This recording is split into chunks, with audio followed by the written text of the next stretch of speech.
Are you ready for the darkest, deepest, scariest rabbit hole that's ever been conjured up in existence, dug by the darkest bunny that's ever existed? Not racist. I don't know why I start off with a scary tone. I saw a tweet the other week that said, we have lost the ability to go down Wikipedia rabbit holes. As a human race, we've lost that ability. And, you know, there was a few that kind of popped up in the comments to that, and they looked interesting. And I thought, hey, why don't I go down a few holes?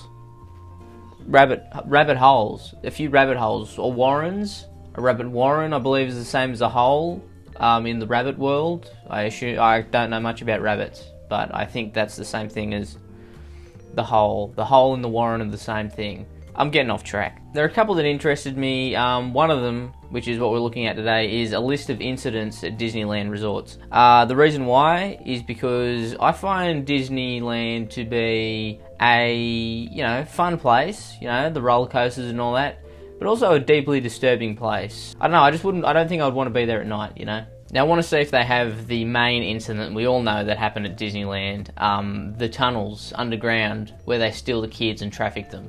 As we know that happened. So let's see if they have that incident, or if Wikipedia has hidden it from us in plain sight. Costume character, Disney Railroad, It's a Small World Jungle Cruise, Mickey's Toontown, Monorail, PeopleMover. Could be PeopleMover, let's have a look. 15-year-old boy from Hawthorne, California, named Ricky Lee Yama was killed while jumping between two moving people movers. Damn Wikipedia. Ellen Damask was right. Even though they're clearly hiding something massive from us, i.e. child trafficking in Disneyland, I'm going to look past that, and I'm going to look at some of these incidents today. A Christmas fantasy parade. I can't imagine there could be an incident at a Christmas fantasy parade. The only incident I saw when I was there last year was the incident of joy. There was a lot of joyous incidents happening. On December 15, 2018, a float with Santa Claus on his sleigh partially collapsed. Before I even read on, I'm going to assume that Big Fat Santa fell from a great height and killed a child. That's my guess for the rest of this paragraph, but we'll see. His sleigh partially collapsed during a performance of a Christmas fantasy parade, causing the sleigh's front to fall down quickly. It caused the actor playing Santa to be thrown off the sleigh, leaving him dangling by his safety harness. The actor walked away unassisted with no injuries. Oh, what's the point? No injuries? Santa didn't land on a child? This isn't an incident, this is a great story of survival. I don't see an incident here. I see the big fat man in red living to fight another day. The incident of, wow, that was lucky. That's what the incident is. Costume characters. I have a feeling there could be some sinister costume character incidents in here. I'm scared. I'm nervous. Hopefully it's not too sexual. One incident I could guess is like Goofy and Mickey making out. They were standing behind one of the rides, and one of the kids went, what's going on? Another lot of Disney propaganda, obviously, to get our children to be gay. That's a thing, right? That's what they say. Can't believe woke Disneyland made Goofy and Mickey make out. That's crazy. Like, why would you even want to see that? That's gross. I wouldn't want to see Mickey and Goofy making it. That would be disgusting. Ew. I can't even imagine what that would be like, I'd really have to see a clear picture of it to really imagine it. Because I can't at all. Like, I can't even imagine it right now. I'm trying so hard.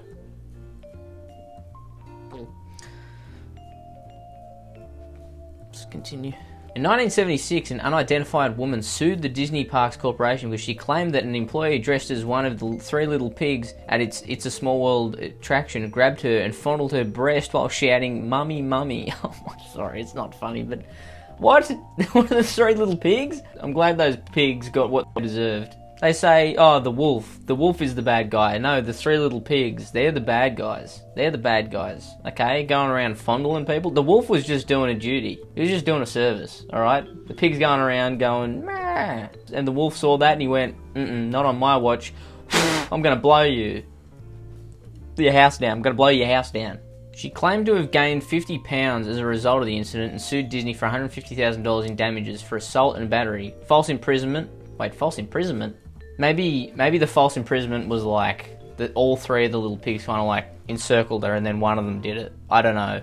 It didn't really specify that bit, but the plaintiff dropped charges after Disney's lawyers presented her with a photo of the costume, which had only inoperable stub arms, a common feature among the shorter characters that was eliminated in later years. So Disney were like, our smaller characters, they can't fondle, but you know what? Now we're going to give them the right to fondle. Can't believe that was the turning point for the smaller characters. They went, hey, you can fondle now, congrats, you got arms. In 1978, it was alleged that an employee playing Winnie the Pooh slapped a 10-year-old named Debbie Lopez and caused bruising, recurring headaches, and possible brain damage. Holy fuck. Winnie, relax. What'd you do, put a hand in your honey pot? My god. That was not a euphemism. He eats honey out of a honey pot. It's not... The worker testified that the child was tugging at his costume from behind. When he turned around, he accidentally struck the girl in the ear.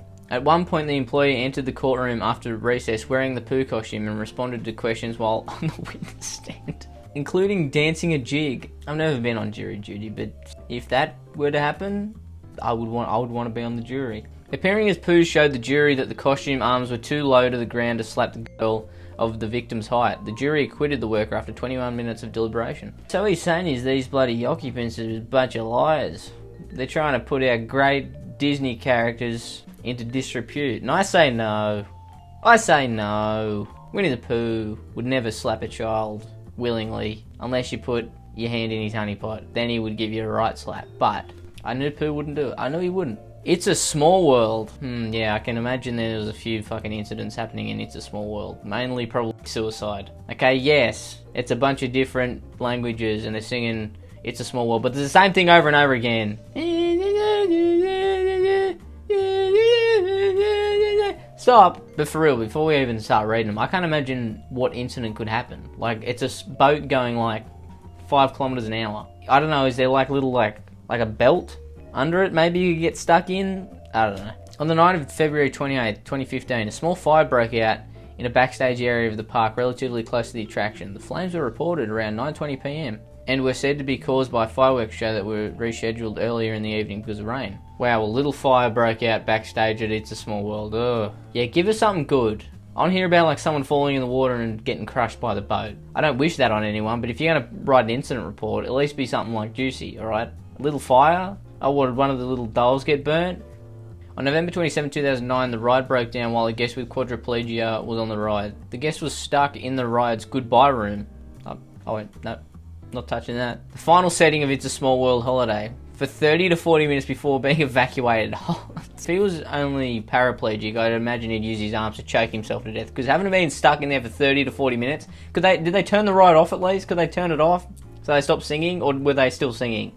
If they were still singing, that's a nightmare. As he suffered from medical conditions that were aggravated by the blaring Christmas carols. Oh my god. This poor person. This is worse than like any torture technique that's ever been used in your life. The guest sued Disney for its inadequate evacuation procedure for disabled guests and for not providing proper warnings for those who could not evacuate during a ride stoppage. On March 26, 2013, a jury awarded the man $8,000. Yeah, I think they should have doubled that plus 10, because $8,000 for the mental anguish he would have had to just endure in that ride while they were singing It's a Small World and Christmas carols for 30 to 40 minutes. I don't think a price can be put on that. They should give him $1 million. Just take it out of the budget of whatever fucking new Star Wars reboot you got going on. I reckon that's fair.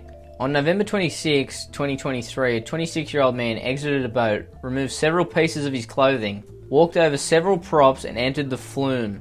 The flume?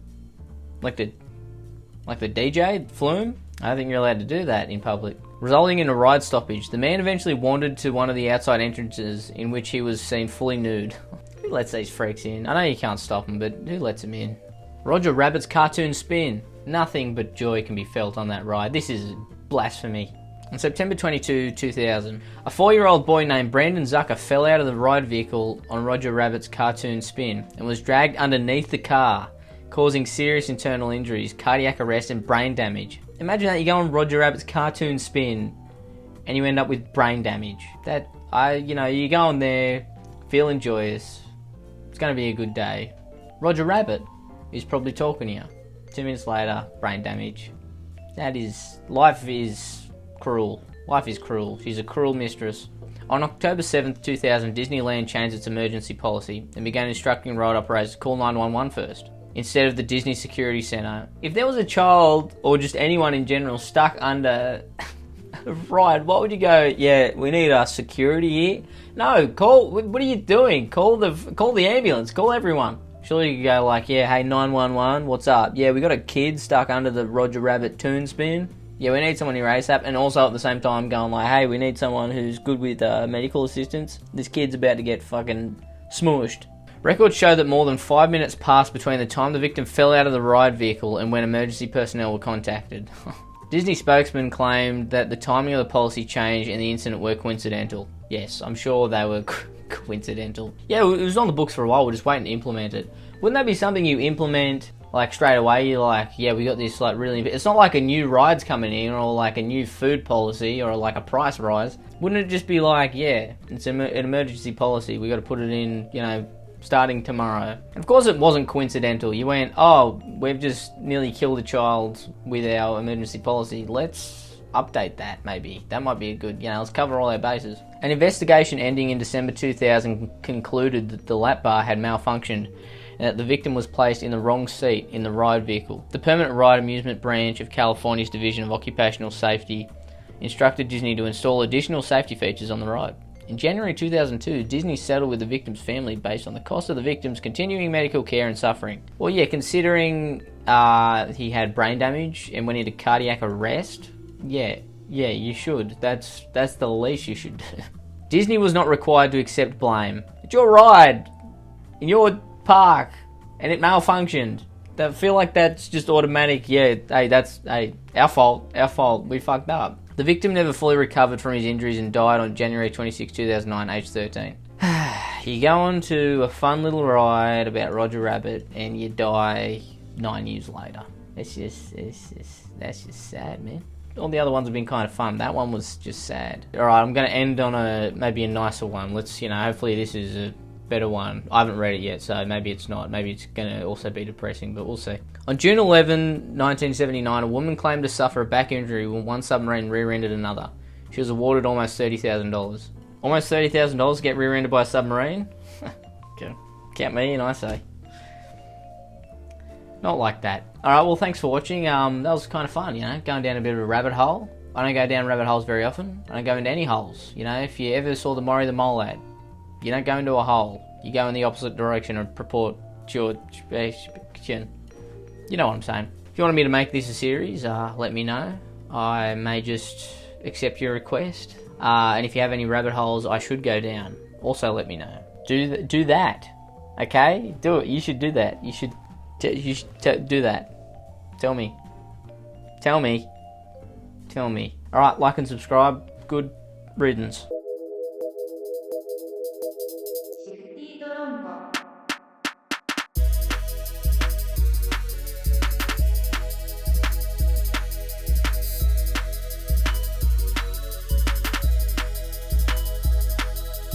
I love Shifty Drongo.